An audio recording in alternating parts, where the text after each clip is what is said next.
শারীরিক দিক থেকে বিশেষভাবে সক্ষম এবছর উচ্চ মাধ্যমিক পরীক্ষার্থী। পরীক্ষায় 92% নম্বর পাওয়া দক্ষিণ দিনাজপুর জেলা পালের আগামী 4 বছরের জন্য কলেজে পড়ার যাবতীয় দায়িত্ব নিল বালুরঘাট মহাবিদ্যালয় কর্তৃপক্ষ। বুধবার বালুরঘাট মহিলা মহাবিদ্যালয়ে এক প্রতিনিধি দল পায়েলের কামারপাড়ার বাড়িতে গিয়ে মহাবিদ্যালয়ের তরফ থেকে তাকে 5000 টাকা চেক, কলম, ডায়েরি, উত্তরী এবং মানপত্র তুলে দেন। বিমান চক্রবর্তী বালুরঘাট মহিলা মহাবিদ্যালয় অধ্যক্ষ জানান, বুধবার আমরা পায়েলের বাড়িতে গিয়ে তাকে সম্বর্ধনা জানালাম।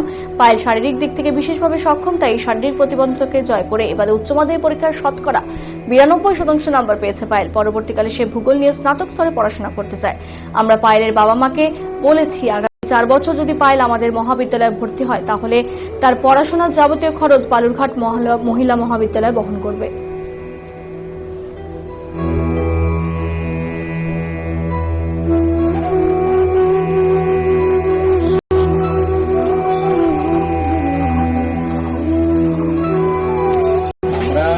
বালুরঘাট মহিলা মহাবিদ্যালয়ের পক্ষ থেকে আজকে আমরা পরিচালন সমিতির যে 6 জন সদস্য আমরা আছি তারা এখানে এসেছি। আমাদের প্রেসিডেন্ট স্যার আছেন, অন্যান্য মেম্বাররাও আছেন।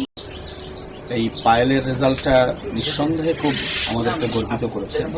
ওর পরিবার ওর পেছনে সহায়তা দান করেছিল বলেই ও আজকে এই জায়গায় সাফল্য পৌঁছতে পেরেছে অন্যদের চেষ্টার ফলেও। আমরা এসেছি কলেজের তরফ থেকে যে আমরা একটা 5000 টাকার টোকেন একটা গিফট দিলাম ওর ভবিষ্যৎ পড়াশোনার জন্য। আর আমরা প্রতিশ্রুতি দিয়ে গেলাম যে ও যদি আমাদের কলেজে ভর্তি হয় তাহলে আগামী 4 বছর পড়াশোনার যত খরচ লাগবে সমস্ত খরচ আমরা কলেজ কর্তৃপক্ষ। গার্লস কলেজ বরাবর আমরা দেখেছি, আগে অনেকবার দেখেছি যে সামাজিক কিছু কাজ করার চেষ্টা করে। পায়েলের যে পাশে দাঁড়ানোর যে আপনারা উদ্যোগ নিলেন, কি বার্তা দিতে চাইছেন সমাজকে? সমাজকে কি বার্তা দেব সেটা তো পরে, কিন্তু মানুষ হিসাবে এইটুকু কাজ মানুষের করা উচিত। একজন শারীরিকভাবে 90% চ্যালেঞ্জড একটা মেয়ে, সে যখন এই রকমভাবে প্রতিকূল পরিস্থিতিতে শারীরিকগতভাবে স্বাভাবিকভাবেই তার মানসিক প্রভাব পড়ে, সেটাকে সে পরোয়া না করে যেভাবে 92% নম্বর পেয়েছে, সে বিষয়ে নিঃসন্দেহে আমরা গর্ব করতে পারি। তার যা পারিবারিক অবস্থা, তার শারীরিক অবস্থা, এই দুই যখন তার মানসিক অবস্থাকে বিঘ্ন ঘটায় এবং সেটাকে সে প্রত্যাখ্যান করে পড়াশোনাটা এগিয়ে নিয়ে যেতে চায়, সেই দিক থেকে দেখলে এটা সত্যি গর্বের।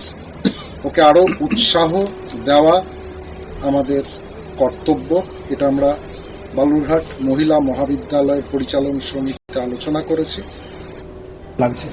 হ্যাঁ, খুবই ভালো লাগছে। ওরা আমাদের সাথে দেখা করতে এসেছে, আমাকে অনেক কিছু দিয়েছেন, তারা আমাকে সাহায্য করার প্রতিশ্রুতি দিয়েছেন, ওই জন্য আমার অত্যন্ত ভালো লাগছে।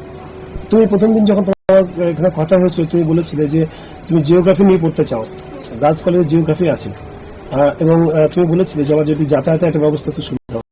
আজকে তোমার এই কথা শুনলে কেমন লাগছে? এটা শুনে খুবই ভালো লাগছে, কারণ তাহলে রেগুলার কলেজ করতে পারবো।